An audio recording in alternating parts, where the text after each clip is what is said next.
السلام عليكم ورحمة الله وبركاته. إن الحمد لله نحمده ونستعينه ونستغفره ونعوذ بالله من شرور أنفسنا ومن سيئات أعمالنا. من يهده الله فلا مضل له ومن يضلل فلا هادي له. أشهد أن لا إله إلا الله وحده لا شريك له وأشهد أن محمدا عبده ورسوله وبعد. Terakhir tentang kalimat,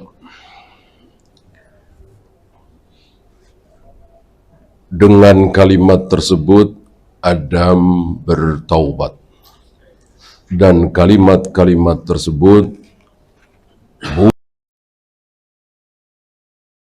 bukan Nabi Adam, bukan karangan Nabi Adam, tapi dari Allah. Ini pelajaran bagi kita bahwa kalau sudah ada lafaz Al-Quran, lafaz wahyu, hadis, tidak usah kita ngarang sendiri. Maka yang terbaik doa itu adalah Rabbana atina fid dunya hasanah wa fil akhirati hasanah. Rabbana hab lana min azwajina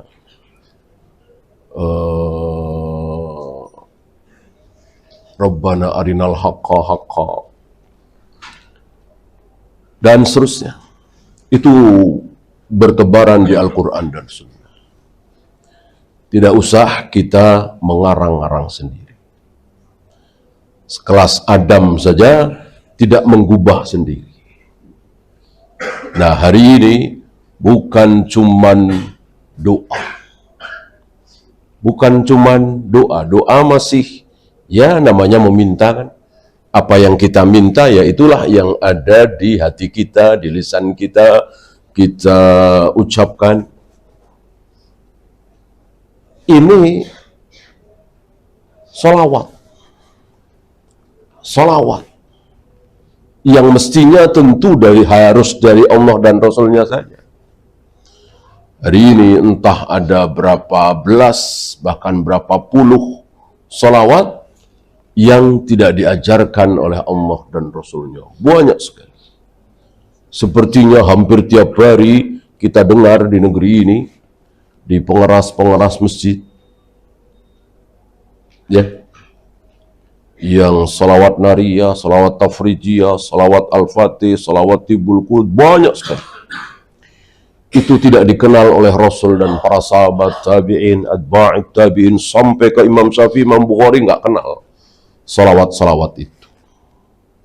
Tentu ini buruk sekali, dan sebagiannya mengandung syirik. Seperti salawat nariyah ini mengandung syirik. Karena di dalamnya ada kalimat dengan beliau yang dimaksud adalah Rasulullah. Dengan Rasulullah ikatan bisa terlepas, mara bahaya bisa tertolak, keinginan bisa terkabul. Ini syirik. Berapa banyak keinginan beliau yang tidak terkabul. Berapa banyak mara bahaya menimpa beliau. Sampai pernah beliau berdarah, ya kan? Sampai pernah beliau terjungkal dari unta bersama istri beliau, Sofia. Artinya, beliau tidak bisa mendatangkan manfaat, tidak bisa mendatangkan mudarat. Buktinya berapa manfaat yang beliau nggak dapat, berapa mudarat justru menimpa beliau. Tiba-tiba ada kalimat watunalu bihir rogoib. Dengan beliau keinginan bisa terlaksana. Watukdo bihil hawaiju. Dengan beliau kebutuhan bisa terpenuhi. Dengan beliau mudarat mara bahaya bisa tertolak. ini syirik. Ya, kemudian 38, 39 ya. Qul nahbitu minha jami'an. Kami katakan, Allah katakan, turunlah darinya. Minha hanya ke jannah, surga. Turunlah kalian semua dari surga. Ini pengulangan dari ayat sebelumnya. Qul nahbitu ba'dukum li ba'din adu. Ayat sebelumnya 36. Kami katakan, turunlah kalian. Sebagian kalian akan menjadi musuh sebagian yang lain. Nanti akan dibahas oleh beliau, apakah ini sekedar pengulangan atau ada maksud. Karena ada pendapat, walaupun lemah ya, jadi turunnya itu 2 kali. Nanti akan dibahas oleh beliau. Ya. Dari surga tidak langsung ke bumi. Tapi sekali lagi pendapat ini lemah.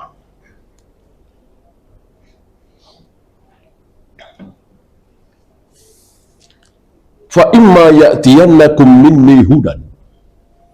Ketika datang kepada kalian petunjuk. Ini syarat, tapi tidak ada jawabnya, atau jawabnya tersembunyi. Fa imma ya'tiyannakum minni hudan. Ketika nanti datang kepada kalian petunjuk,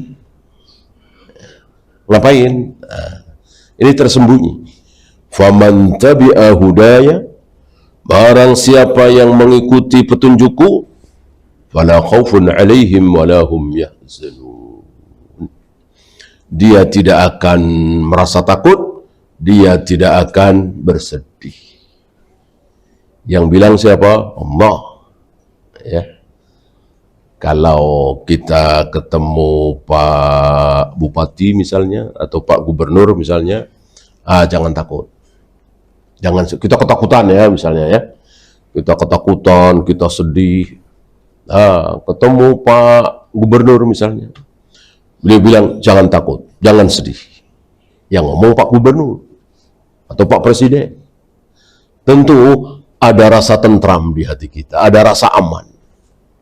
Ini yang ngomong Allah Rabbul Alamin. La khaufun 'alaihim wa la hum yahzanun. Tidak ada ketakutan bagimu. Tidak ada rasa sedih. Itu janji Allah kepada orang yang mengikuti petunjuk. Oleh karena itu banyak sekali orang-orang yang hidupnya miskin, pas-pasan, bahkan sebagiannya disiksa, dipenjara, tapi bahagia sekali hati. Siapa contoh? Siapa contoh? Syekhul Islam. Syekhul Islam. Syekhul Islam itu keluar masuk penjara 7 kali kira-kira. Sampai akhirnya meninggal di penjara. Itu murid-muridnya Ibnu Qayyim, Ibnu Katsir yang menulis kitab ini. Itu ketika sedang sedih, sedang gundah, datang ke penjara. Sewaktu masih boleh ditengok. Kan penjara yang menimpa Syekhul Islam ini semakin berat, semakin berat, semakin berat, semakin berat, semakin berat. Puncak beratnya itu nggak boleh ditengok, nggak dikasih alat tulis, nggak boleh ditengok. Kalau makan minum ya masih dikasih ya, tidak dikasih alat tulis.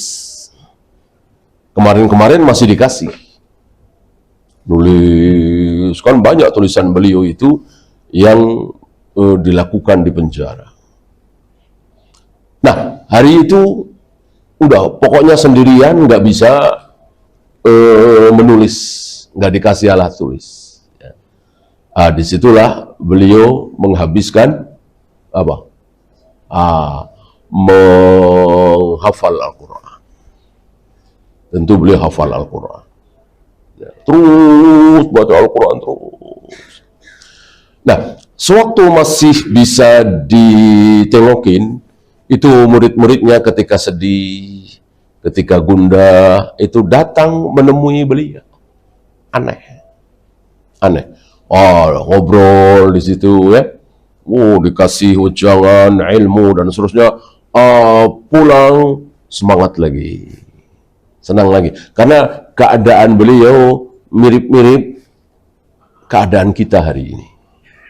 Ya, walaupun tentu tidak separah keadaan kita. Ya.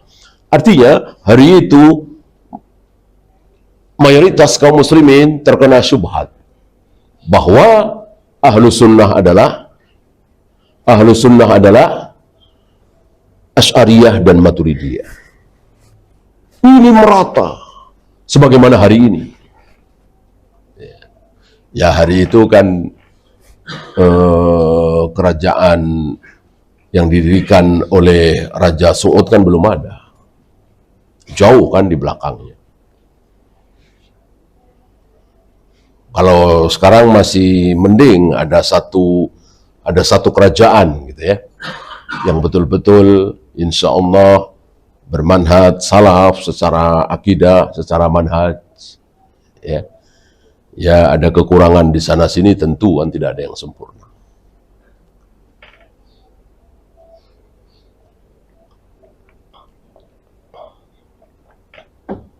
Nah, sepulang dari penjara itu, murid-murid beliau semangat lagi, senang lagi. Ya. Ini kebalik.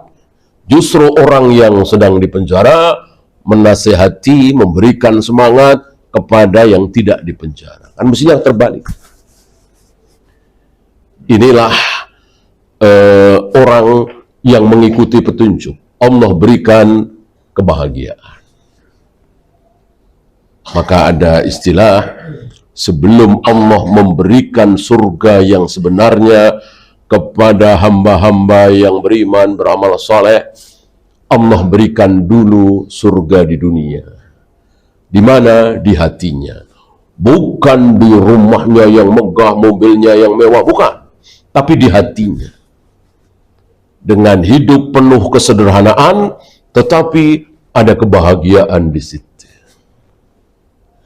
Dan mereka menyindir para raja, para bangsawan, para jutawan, ya, dengan mengatakan, ya Allah, jangan engkau tampakkan kebahagiaan kami kepada para raja itu.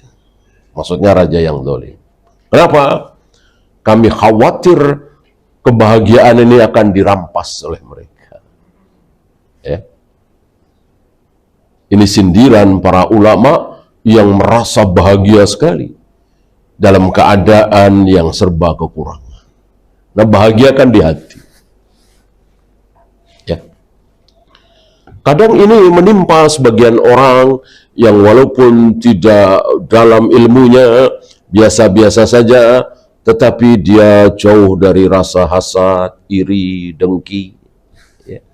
Dia hidup dengan penuh kesederhanaan di kampung, tapi Allah berikan kebahagiaan. Sebaliknya, sebelum Allah berikan neraka yang sebenarnya kepada orang-orang kafir itu, Allah berikan neraka dulu di dunia. Di mana? Tentu di hatinya. Orang mobilnya mewah kok, rumahnya megah, uangnya banyak, tapi seolah berada di neraka. Sampai bunuh diri. Mana ada orang bahagia bunuh diri, ya kan?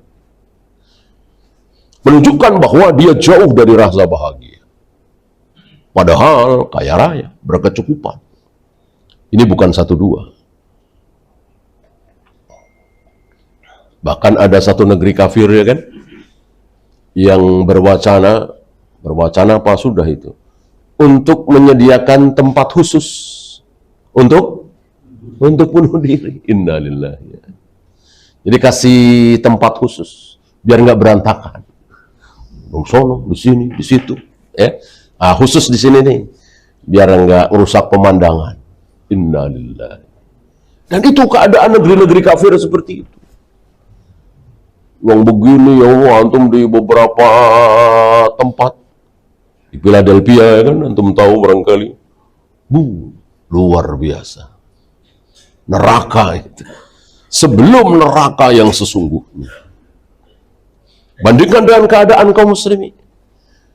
Dengan kesederhanaannya waktu sholat, waktu kerja, cari nafkah, kerja, waktu bercanda jenaka dengan anak istrinya, dan seterusnya. Sambil menunggu ajal. Sambil menunggu panggilan dari Allah. Memperbanyak amal. Terus, begitulah kaum muslimin.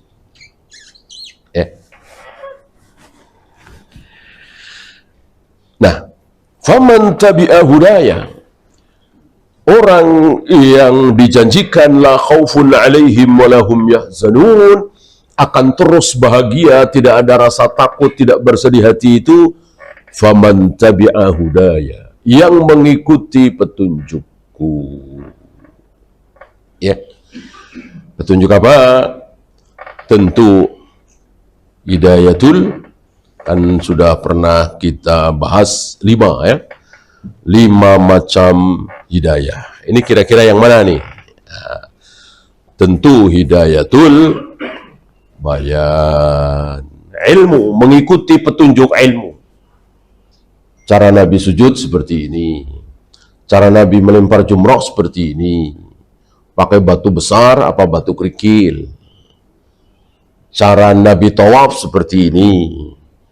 Cara Nabi menyembelih kurban seperti ini. Cara Nabi makan, minum seperti ini. Pakai tangan kanan, pakai tangan kiri. Dan seterusnya. Ini hidayatul bayan. Kalau hidayatul taufik jangan dibahas. Hidayatul taufik jangan dibahas. Karena siapa yang akan mendapatkannya hanya Allah yang tahu, dan hanya Allah yang bisa memilih. Maka hidayatul taufik hanya bisa diminta, dimohon. Kalau hidayatul bayan harus dipelajari. Ya. Rasul dan para sahabat puasa Arafah itu bersamaan dengan wukuf di Arafah, apa pernah beda? Itu kita ikuti, bisa dipelajari kan? Bisa ada pilihan, mau ngikutin silahkan, enggak silahkan. Yang mau mengikuti ada janji ini, fala khaufun alaihim walahum yahzanun. Dia tidak akan ketakutan, dia tidak akan bersedih hati. Mengikuti petunjuk Nabi SAW.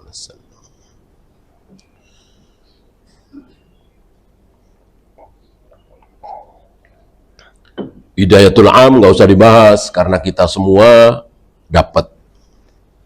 Bahkan orang kafir dapat hidayatul am. Hidayatul khas ini juga hubungannya dengan kebahagiaan dunia.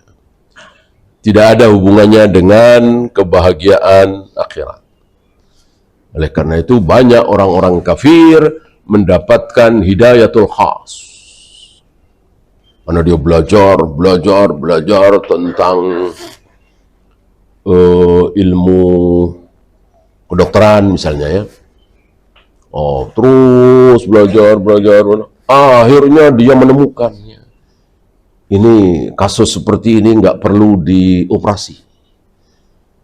Cukup masukkan benda seperti cincin lewat pembuluh darah supaya tidak menghambat darah, ya pasti ada yang menemukan, entah siapa itu. Ini hidayatul am yang lebih khusus, hidayatul khas. Allah berikan kepada siapa? Kepada yang belajar. Lalu belajar, seolah Allah memberikan upah. Nih, dari keuletanmu, kesabaranmu, belajar, Allah kasih petunjuk. Adanya ring itu. Dipraktekkan dan betul sampai hari ini. Ya kan? Walaupun dia kafir. Walaupun jarang sholat. Kalau muslim ya. Maka kebahagiaan itu, hidayatul khas itu, ya hanya di dunia. Dan kita saksikan hari ini. Yang diberi hidayah oleh Allah dalam hal ini, kebanyakan justru orang kafir. Orang muslim tidak terlalu banyak. Nah hari ini kita memang kalah ya. Kalah ulet, kalah sabar, kalah teliti dengan orang-orang kafir itu dalam ilmu kedokteran misalnya, ilmu komputer misalnya, otomotif misalnya, ya kan? Ya, 39 ini dua ayat beliau kumpulkan. Walladzina kafaru wa kadzabu bi ayatina. Orang-orang yang kafir dan mendustakan ayat-ayat kami. Ini penguat. Karena kafir pasti mendustakan. Mendustakan pasti kafir. Maka ini diperkuat. Ya. Adakah orang kafir yang tidak mendustakan ayat-ayat Allah? Ya tidak ada. Namanya kafir pasti mendustakan. Adakah orang yang mendustakan tapi tidak kafir? Enggak ada. Mendustakan pasti kafir. Beda dengan tidak mentaati, belum tentu kafir. Tidak mau saum, tidak zakat, tidak haji, tapi dia tidak mendustakan. Dia yakin seyakin-yakinnya bahwa puasa Ramadan wajib, zakat wajib, haji wajib, dia yakin. Cuma dia berat karena hawa nafsu. Ini dosa yang sangat besar, tapi belum kafir. Yang kafir ketika dia mendustakan, enggak perlu. Salat, saum, zakat, enggak perlu. Ini mendustakan, ini jelas kafir. Seperti iblis kan mendustakan. Ya. Enggak benar. Yang benar mestinya Adam sujud kepadaku. Kan aku dari api, Adam dari tanah. Api lebih mulia dari tanah. Padahal sujud kepada Adam itu perintah Allah secara langsung pada iblis, pada para malaikat. Ulaika ashabun nar, mereka itulah penghuni neraka, mendustakan ayat-ayat Allah. Hum fiha khalidun, kekal. Kalau nggak kafir kan nggak kekal. Yang kekal hanya orang-orang kafir. Maka mendustakan ayat-ayat Allah, termasuk sabda Nabi, kafir walaupun sepele. Ya misal mencium Hajar Aswad. Dia tahu Rasul dan para sahabat mencium Hajar Aswad dan memerintahkannya. Tiba-tiba ada seorang muslim mengatakan nggak perlu, nggak ada gunanya. Padahal dia sholat, dia saum, dia zakat, dia haji, cuman melempar jumroh nggak maunya bukan karena desak-desakan, menolak aja dan merendahkan, nggak perlu itu, buang-buang waktu. Kafirkah? Kafir. Jadi jangan melihat besar kecilnya, tapi lihat penolakan itu. Ya sujud kepada Adam kan kecil, kecuali nggak mau sujud kepada Allah, nggak mau menyembah Allah, nggak mau membesarkan Allah, mau semua iblis. Iblis cuma tidak mau sujud kepada Adam, orang Adam ini, manusia ini. Tapi itu perintah Allah, syariat, dan ditentang oleh iblis bukan karena iblis. Ya bentar ya Allah ya, bentar itu dia ngeles kemana ya. Iblis sujud, ya Allah ya. Dia kemana? Ini belum kafir, ngeles seperti itu. Ini minhu. Khalaqtani min nar wa khalaqtahu Ya Allah, Engkau ciptakan aku dari api, sedangkan Adam Engkau ciptakan dari tanah. Kafir. Nah, disinilah seberat apapun sebuah syariat, jangan pernah ditentang. Umumnya para wanita berat mendapatkan waris separuh dari abangnya yang laki-laki itu, sementara abangnya malah kurang perhatian waktu ayah ibu masih hidup, malah di perantauan misalnya. Ini yang di kampung anak-anak perempuan ngejagain ayah ibu sampai sakit, sampai meninggal. Begitu tiba pembagian waris, abangnya yang laki-laki yang jarang pulang ini malah dapat 2 kali lipat dari yang perempuan. Berat nggak secara perasaan? Tentu berat. Tentu berat. Tapi ini syariat, ini aturan Allah. Tuhan kita, Khalik kita, sami'na wa ata'na.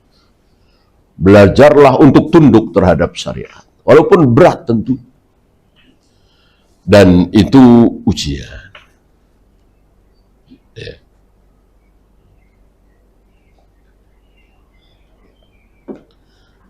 Kita masih nggak ada apa-apa dibanding dengan Nabi Ibrahim, Nabi Ismail, yang diperintahkan dengan sesuatu yang sangat-sangat berat. Di mana nggak berat? Menyembelih anak. Dan tidak boleh diwakilkan. Harus menyembelih sendiri. Ya. Dan Nabi Ibrahim tidak menawar. Bolehkah aku wakilkan ke tetanggaku saja, ya Allah? Aku takut nggak tega, ya. Tidak. Sami'na wa ata'na. Sami'na wa. Kita nggak ada apa-apa. Ya. Nah, karena sami'na wa ata'na, maka Allah berikan jalan, Allah berikan ganti. Begitu pula para sahabat. Ketika turun ayat wa in tubdu ma fi anfusikum aw tukhfuha yuhasibkum bihillah, apapun keburukan yang kalian tampakkan atau kalian sembunyikan di hati, tidak ditampakkan, yuhasibkum bihillah, Allah bikin perhitungan. Ini berat sekali para sahabat. Masuk baru di hati sudah diperhitungkan, sudah ditulis. Padahal baru di hati. Kalau sudah di tangan, iya, di mata, iya, di mulut, iya. Ini masih tersimpan di hati. Maka para sahabat datang pada Nabi dengan berlutut. Ya Rasulullah, kullifna minal amal. Ya Rasul, selama ini kami dibebani amal-amal, kewajiban, perintah-perintah, dan larangan. Insya Allah kami sanggup. Untuk sholat, untuk saum, untuk zakat, untuk tidak berzina, untuk tidak minum khamar, untuk tidak berjudi. Insya Allah kami sanggup. Tapi barusan Allah memerintahkan apa yang di hati tidak boleh ada keburukan. Tidak boleh ada niat buruk terbersit di hati. Tentu ini berat sekali. Nabi mengatakan, jangan kalian mengucapkan seperti ucapan Yahudi Bani Israel, sami'na wa asayna. Ucapkan oleh kalian sami'na wa ata'na. Walaupun berat, Nabi tahu ini berat. Karena Nabi menyuruh untuk mengucapkan sami'na wa ata'na, para sahabat mengucapkan sami'na wa ata'na. Ghufranaka rabbana wa ilaikal masir. Besoknya, besok atau lusanya ya, turun ayat berikutnya. La yukallifullahu nafsan illa wus'aha. Menghapus ayat tadi. Menghapus secara hukum, bukan menghapus secara lafaz.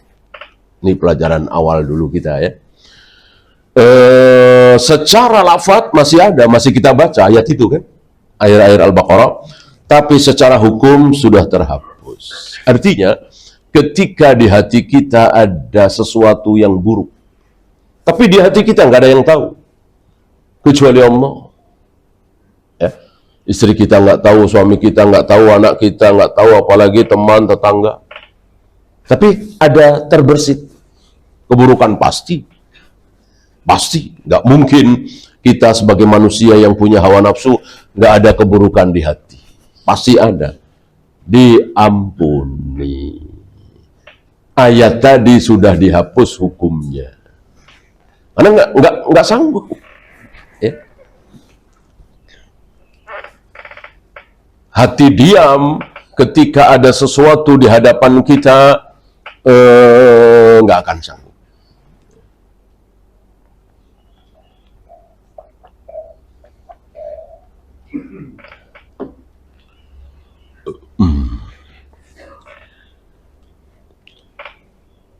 Antum lagi sendirian di sebuah tempat, tiba-tiba ada wanita cantik, pakaiannya minim, nanya-nanya sama antum 1 jam, ya.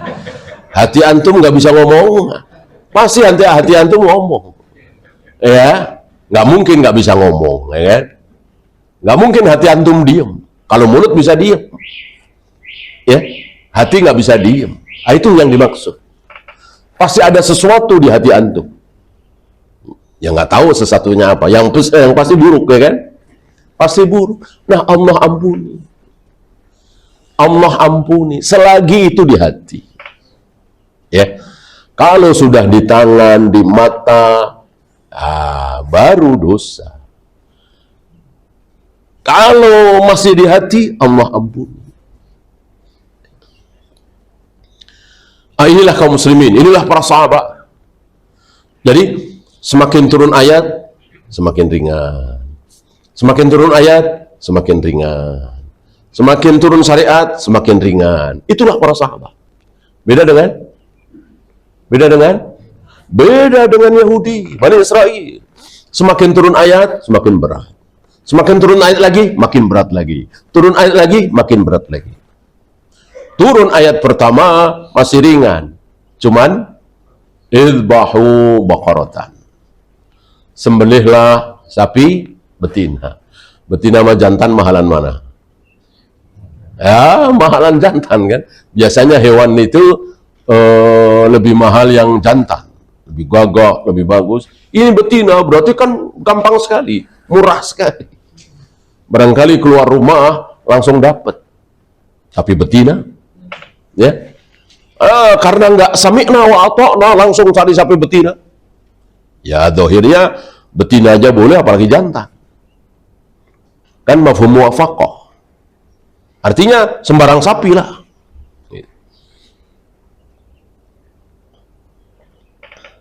Karena nggak sami'na wa ata'na, nggak langsung dijalankan, turun ayat berikutnya. Ya, yang betina tapi yang warnanya kuning. Ya, makin berat nih. Nggak langsung sami'na wa ata'na juga, nggak langsung nyari, malah masih nanya.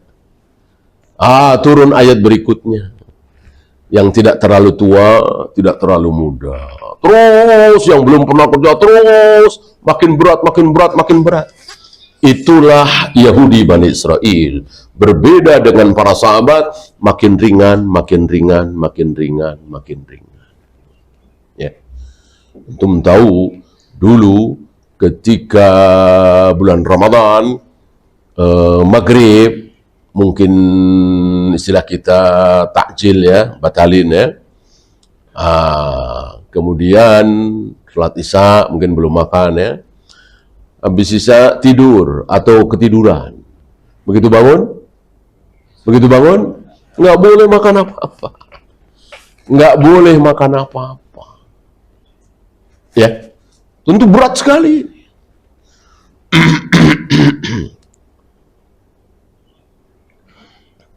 Akhirnya turun ayat. Ya, meringankan keberatan itu. Dan seterusnya. Dan dulu dapat ghanimah, rampasan perang, tidak boleh dinikmati, harus dibakar. Akhirnya boleh. Terus ya.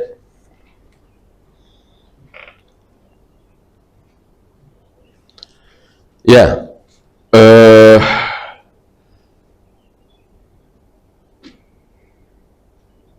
Qala Abul Aliyah, beliau membawakan ucapan Abul Aliyah. Al-huda al-anbiya wal rusul wal bayan Yang dimaksud dengan petunjuk di ayat di atas, barang siapa yang mengikuti petunjukku, jadi Adam dan Hawa diturunkan, lalu terus Allah berbicara kepada keturunannya, jika datang kepada kalian petunjuk, maksudnya datang Nabi dan Rasul, tentu nggak mungkin Nabi Adam dan Hawa, karena kan nggak ada. Adakah Nabi yang bertemu dengan Nabi Adam? Nggak ada kan? Nggak ada. Zahirnya Nabi Nuh diutus, Nabi Adam sudah wafat. Berarti kan bukan Adam dan Hawa, keturunannya.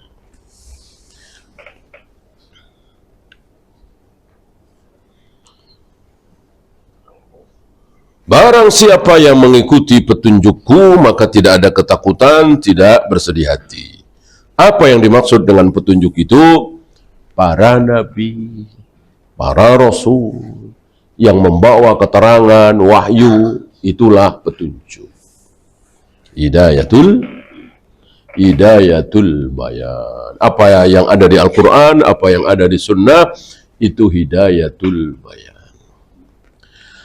Ada tafsiran lagi dari Muqatil bin Hayyan, Al-Huda Muhammadun sallallahu alaihi wasallam. Yang dimaksud dengan petunjuk itu adalah Nabi Muhammad sallallahu alaihi wasallam.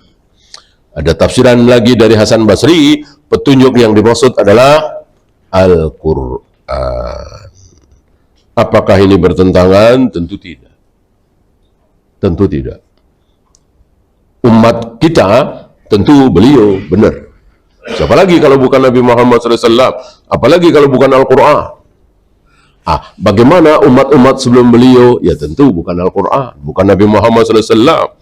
Tapi Nabi Ibrahim misalnya, Nabi Ismail misalnya, Nabi Musa misalnya. Maka secara umum tadi, Al-Huda, Al-Anbiya, War-Rasul. Yang dimaksud petunjuk di atas adalah para Nabi, para Rasul.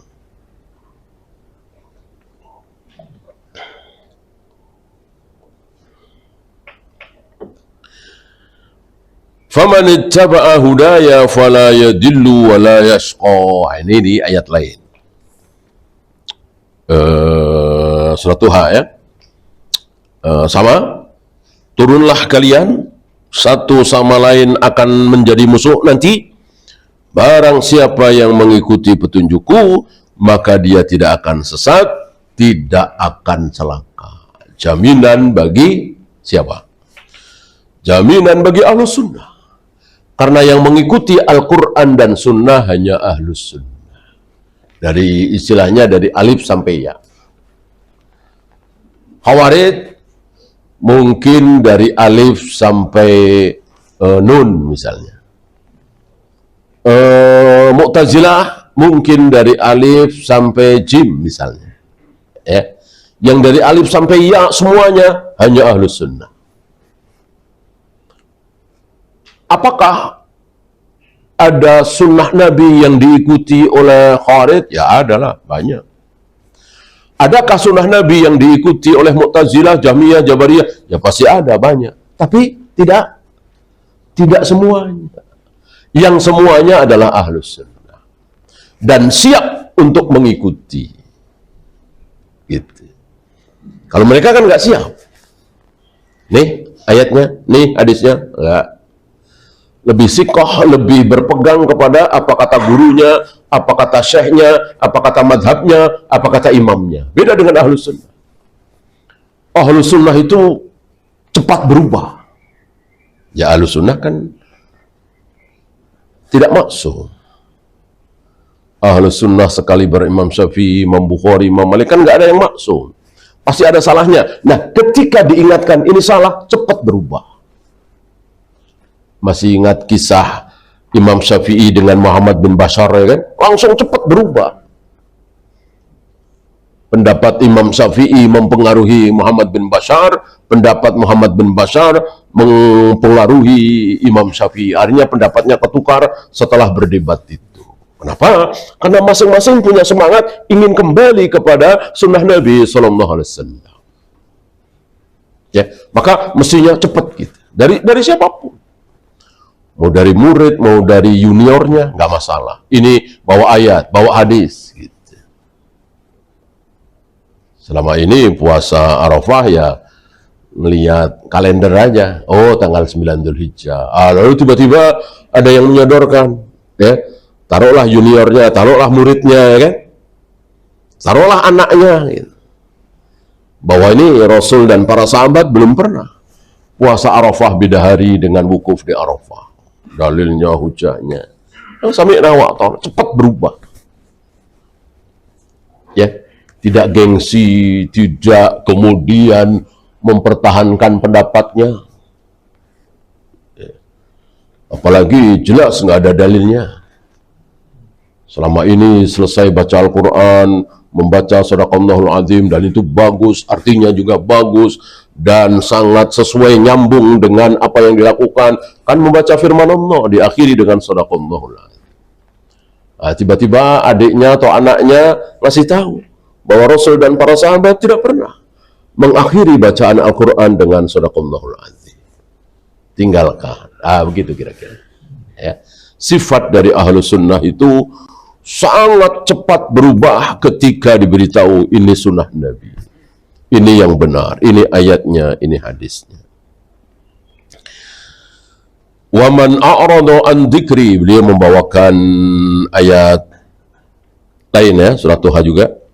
Barang siapa yang berpaling dari peringatkanku, banyak berbuat maksiat, jauh dari ketaatan, fa inna lahu ma'isatan danka.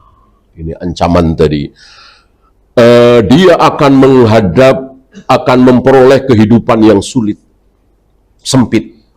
Walaupun tadi kaya, kemudian berlebih, mewah, tapi sempit hatinya. Ya, karena dia berpaling, tidak mengikuti petunjuk Allah dan Rasulnya. Wa nahsyuruhu yaumal qiyamati a'ma. Dan kelak akan kami kumpulkan dia dalam keadaan buta.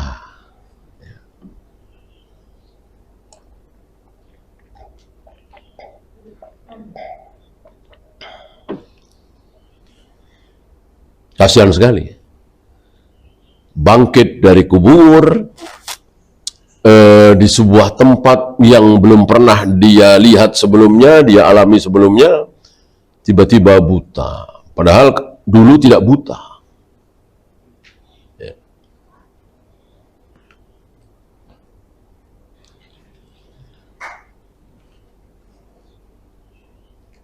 Kemudian qala Nabi alaihi salatu wassalam, ini riwayat Imam Muslim ya. Amma ahlun nari alladhina hum ahluha fa innahum la yamutuna fiha wa la yahyaun. Orang-orang penduduk neraka yang betul-betul kekal di neraka, mereka tidak hidup dan tidak mati. Dikatakan tidak hidup karena nggak bisa ngapa-ngapain. Hanya disiksa. Disebut tidak mati karena masih bisa merasakan. Kalau mati sekalian kan enak, nggak bisa merasakan. Ini masih bisa merasakan, tapi nggak bisa berbuat apa-apa. Jadi betul-betul hidup untuk disiksa. Ya. Lakinna aqwaman asabathumun naru bi khotoyahum. Ada lagi orang-orang yang masuk neraka karena kesalahan mereka, masih beriman, fa'amatathum imatatan, maka dia dimatikan sekali mati, ya, mungkin beberapa detik begitu. Hatta idza saru fahman, ketika disiksa dan sudah menjadi arang, hitam legam, ya, udzila fis syafa'ah, lalu dia mendapatkan syafaat, ya, akhirnya masuk surga. Ini yang masih ada iman. Adapun yang kafir tadi kekal selama-lamanya di neraka. Wallahu a'lam. Ya, itu saja. Ada pertanyaan, silakan.